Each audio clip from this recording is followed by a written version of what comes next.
Bonjour et bienvenue à chacun, à chacune pour ce nouveau numéro d'un café à la fois. Heureux que vous soyez connectés à cette vidéo pour qu'on puisse passer ces moments ensemble.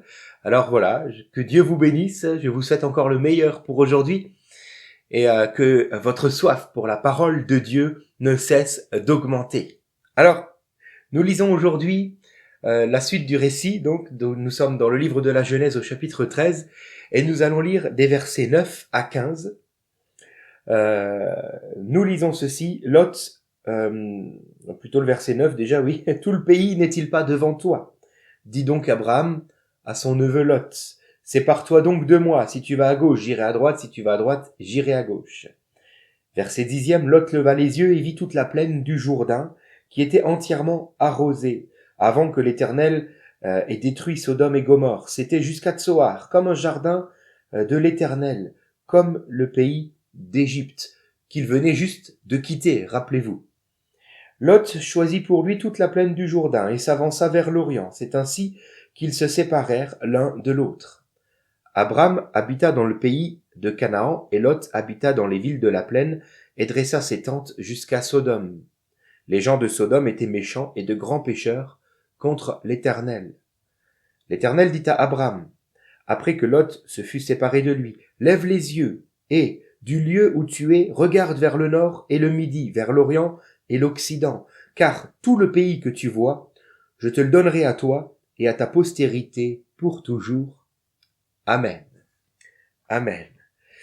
Alors, est-ce que vous avez remarqué, quand j'ai lu ce texte, j'ai de suite pensé à un autre texte de l'Évangile où l'ennemi singe Dieu, c'est-à-dire il imite Dieu.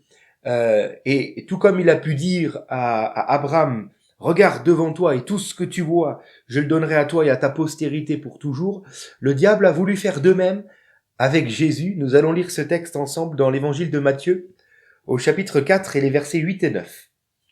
Il est écrit ceci, le diable transporta Jésus encore sur une montagne très élevée, lui montra tous les royaumes du monde et leur gloire. Et il lui dit, je te donnerai toutes ces choses si tu te prosternes et m'adores. Le diable aime imiter le Seigneur. Alors, j'ose dire aujourd'hui que Lot, le neveu d'Abraham, Lot qui regardait et qui a vu toute la plaine du Jourdain fertile avant que Dieu n'ait détruit Sodome et Gomorrhe, et qui a vu tout cet espace béni tel le jardin d'Éden. Lot s'est laissé séduire à ce moment-là, j'ose dire, par le diable. Car le diable aime à nous montrer des choses afin que nous puissions malheureusement nous en saisir. Et cela va causer notre perte. La suite du récit en témoignera, vous le verrez. Alors, Lot voit Sodome et tombe amoureux. Les commentaires juifs disent ceci. Lot choisit pour lui la plaine du Jourdain. Il choisit le sol fertile. Mais avec lui, la civilisation corrompue qui s'était développée dans le climat luxuriant de cette profonde vallée. Et laisse ainsi à Abraham les épreuves, la brise de la mer et un avenir dans les collines rocailleuses. J'aimerais donc souligner en premier lieu aujourd'hui que tout ce qui semble bon ne l'est pas forcément. D'ailleurs, le titre de cette méditation, vous l'avez certainement lu, « Les apparences sont trompeuses ». Si souvent, n'est-ce pas? Voilà, c'est comme quand on se marie. Hein. Mon épouse me dit « Oh, comme tu as un beau corps » et finalement, quelques mois passèrent « Oh, quel corbeau !» Bon, on vous l'a déjà fait, celle-là, je suppose. Bref. En tout cas, les apparences sont souvent trompeuses. Et dans nos vies, nous sommes appelés à être vigilants. Ce n'est pas pour rien si Jésus a si souvent insisté sur la vigilance nécessaire à ses disciples. Soyons vigilants car tout ce qui nous est proposé, tout ce qui nous est rendu visible n'est pas forcément bon pour nous. Rappelons-nous le fruit défendu dans le jardin d'Éden, où il est écrit dans Genèse 3, « Ève vit que l'arbre était bon à manger et agréable à la vue. » N'est-ce pas? Ce qui est agréable à la vue n'est pas forcément pour nous donner la vie. Au contraire. Le diable aime attirer nos regards sur quelque chose qui semble être agréable, qui semble être beau, bon pour nous, sur quelque chose de visible en tout cas, n'est-ce pas? Pourquoi? Pour ensuite nous donner une promesse. Cette promesse que nous aurons accès à cette chose-là et que nous en aurons possession. La Bible appelle cela, dans la première épître de Jean, chapitre 2, verset 16, la convoitise des yeux. Quel est le but de l'ennemi derrière la convoitise des yeux? C'est très simplement la dépravation morale et spirituelle. Car, disons-nous-le bien aujourd'hui, un chrétien né de nouveau qui marche avec le Seigneur est appelé à marcher non par la vue mais par la foi. Qui donc marche par la vue? Ceux qui n'ont pas le Seigneur dans le cœur. Autrement dit, ceux qui n'ont pas le Seigneur dans le cœur vont s'attacher aux choses qui semblent être bonnes. Résultat des courses, si moi qui suis chrétien, je commence aussi à m'attacher aux choses qui sont bonnes, automatiquement, je vais m'entourer de personnes qui n'ont pas le Seigneur dans le cœur, car tous ces gens-là se trouvent à ces endroits-ci. La dépravation morale et spirituelle me pend au nez, tout comme cela est arrivé dans la vie de Lot. Un témoignage, celui de Gwen Cho, une missionnaire en Chine. J'aimerais vous le lire rapidement. Elle dit ceci: il y a de cela 50 ans. La plupart des églises évangéliques étaient pauvres, peinaient pour payer les factures et les ministères. Un grand nombre d'entre elles se rassemblaient dans des entrepôts loués. La Deuxième Guerre mondiale faisait rage alors. Nos fils et nos pères combattaient et donnaient leur vie sur des champs de bataille éloignés. Et nous, les femmes, les enfants et les vieillards, devions faire en sorte que l'Église continue à vivre avec très peu d'argent et beaucoup de prières. C'était très dur à vivre. Mais quelle réunion merveilleuse n'avons-nous pas connue alors? C'était comme du miel coulant du rocher. Quel fleuve d'eau vive, quelle joie indicible et pleine de gloire. Chaque réunion était un bout de ciel. Quel amour entre nous qui étions là. La paix et l'harmonie régnaient et on ne connaissait pas les divisions dans l'Église. Mais après la guerre, quand vinrent les années de prospérité dans les années 50, nous avons connu alors la mondanité et la dureté de cœur. Plus le temps passait et plus nous nous rapprochions de la mentalité de Sodome. Et bientôt, nous fûmes presque comme le monde. Nous étions vêtus comme eux, réagissions comme eux, et voulions les mêmes choses qu'eux. Comme Lot, nous étions prêts à habiter dans les villes de la plaine luxuriante. Car l'attrait du matérialisme était plus fort que la crainte de la contamination morale. Heureusement que quelques-uns parmi nous sont restés comme Abraham, dans les collines rocailleuses où la brise de la mer soufflait encore là-bas près de Béthel. Béthel, rappelez-vous, veut dire la maison de Dieu. Alors, je comprends finalement, et ce témoignage vient le souligner encore, que oui, ce n'est pas finalement les choses qui attirent mes regards qui forcément sont bonnes pour moi. Et si souvent même, ce sera sur ma petite montagne rocailleuse que là, je vais vivre le merveilleux, le plus beau.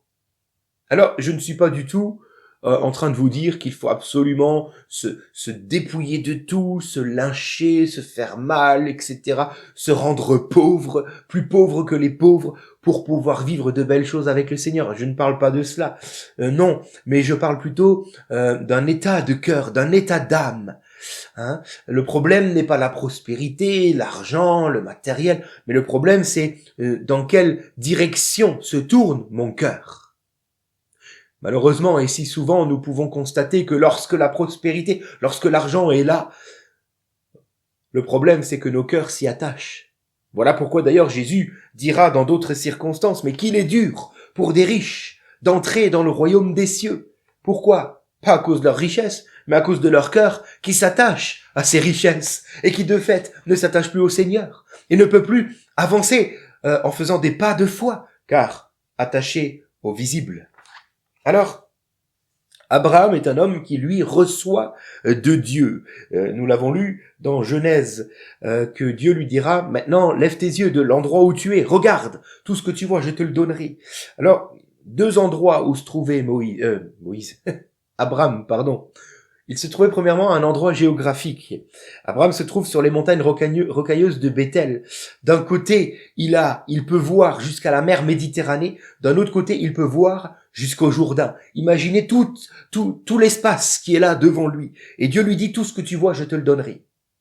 Mais puisque l'ennemi se plaît à imiter Dieu, souvent, il nous fait les mêmes promesses. Alors, comment distinguer l'un de l'autre? Comment savoir si c'est Dieu qui nous parle, ou plutôt notre chair qui convoite avec ses yeux, et l'ennemi qui prend plaisir ainsi à nous donner de mauvaises promesses pour nous perdre, comme Lot s'est perdu finalement loin de Dieu. Alors, premièrement, je note que le diable va plutôt nous suggérer, vas-y de suite, va tout de suite, alors que Dieu, lui, nous dira, lorsqu'il nous promet, un jour, tu auras. Tout comme il a dit à Abraham, un jour tu auras. Alors qu'à Jésus, le diable, lui, avait plutôt dit, si tu te prosternes, je te donne tout ça, là, maintenant, tout de suite. Vous comprenez la différence déjà? Ok. Ensuite, le diable va dire, tu le veux? Ok, mets-toi en œuvre. Il faut que tu fasses cela. Prosterne-toi devant moi et adore-moi et je te donne tout de suite cela. Alors qu'à l'inverse, Dieu dira plutôt à Abraham, tout ce que tu vois, je te le donnerai. Autrement dit, toi, t'as rien à faire, si ce n'est à te reposer dans la foi, à continuer d'accomplir ce que moi je te montrerai, à rentrer, à marcher dans mes projets, et ma promesse s'accomplira. C'est moi qui vais œuvrer pour qu'elle s'accomplisse. Toi, tu n'as rien à faire, si ce n'est à croire. Alors faisons bien la différence pour ne pas nous tromper dans notre vie, nous aussi. Toute opportunité n'est pas forcément divine. Attention, Lot aurait dû chercher la face de Dieu avant de choisir la plaine du Jourdain. Tout comme Ève aurait dû chercher la face de Dieu avant de prendre le fruit défendu. Mais quand nos regards sont attirés, qui ose encore chercher Dieu? Une foi se repose, une foi regarde à l'invisible et ne s'attache pas au visible. Après, si Dieu nous dit « vas-y », on bénit son nom de ce qu'il nous offre quelque chose de si agréable déjà même à la vue, n'est-ce pas? Mais tant que Dieu ne parle pas, on ne fait rien. C'est cela la foi. Et puis Abraham n'était pas seulement dans un endroit géographique, en haut sur sa colline rocailleuse, mais il était aussi à un endroit bien particulier dans son cœur, dans son âme. Abraham était arrivé à un endroit précis de sa vie, un endroit qui lui a permis ensuite d'entendre Dieu lui donner cette promesse, lui rappeler cette promesse, plutôt devrais-je dire. Il venait juste à l'instant de perdre Lot, celui qu'il considérait comme son propre frère, même s'il était son neveu. Pourquoi? Car ils avaient environ le même âge. Lot est venu à un âge très avancé de Terah, et donc il avait environ le même âge que Lot. Abraham et Lot se considéraient comme des frères, et Abraham venait de perdre Lot. Et vous savez certainement ce qu'il a dû ressentir à ce moment-là. Si vous aussi, vous avez passé des années et des années à enseigner vos proches pour qu'ils puissent suivre le Seigneur de tout leur cœur, mais que finalement, au bout d'un moment, vous vous rendez compte qu'ils prennent une mauvaise direction, et ils se séparent, non seulement de vous physiquement, mais surtout, ils s'éloignent des plans de Dieu. Ils tombent dans une sorte de perversion morale et spirituelle. Alors vous savez ce que Abraham a ressenti à ce moment-là. La bonne nouvelle alors pour vous, si tel est votre cas, c'est que nous avons un Dieu qui, dans ces moments-là, veut renouveler dans votre esprit toutes ses promesses. Attendez-vous à ce qu'il vous parle. Notre Dieu est le Dieu qui encourage dans ces moments-là. Lorsque nous arrivons au bout du rouleau, lorsque nous avons l'impression d'avoir travaillé en vain pour enseigner ce que nous aimons, et qu'au final nous voyons qu'ils se perdent, alors Dieu vient vers toi pour te parler, mon frère, ma sœur. Attends-toi à sa rencontre. Seigneur, je prie pour chacun de nous, que tu nous permettes de veiller à l'apparence, car elle est trompeuse. Je prie, Seigneur, que tu nous gardes de choisir comme Lot la mauvaise part, d'être attentif à cette voix du diable qui nous dit de suite, oui, c'est beau, vas-y, serre-toi. Dieu est avec toi, non? N'as-tu pas vu que tu as prospéré? Donc, c'est que Dieu est avec toi? Seigneur, nous ne voulons pas écouter cette voix-là. Nous voulons au contraire te chercher humblement et dans la foi. Pour un temps, fermer nos yeux au visible et dire Seigneur, montre-moi l'invisible, cette parole de Dieu qui elle seule veut conduire mes pas. Seigneur, que ta parole résonne et que nous puissions accepter de la suivre. Et je prie Seigneur pour tous les Abraham qui se retrouvent seuls, qui ont vu peut-être leur lot à eux s'en aller, s'égarer. Viens renouveler ta promesse dans leur cœur. Viens leur parler, encourage-les et garde-les dans tes bras. Seigneur, que ta parole retentisse. Merci d'avance. Amen. Voilà, je vous souhaite un très bon week-end, un très bon culte ce dimanche. Rendez-vous dans les locaux de l'église si vous le pouvez. Et puis je vous dis rendez-vous lundi pour les cafés à la fois.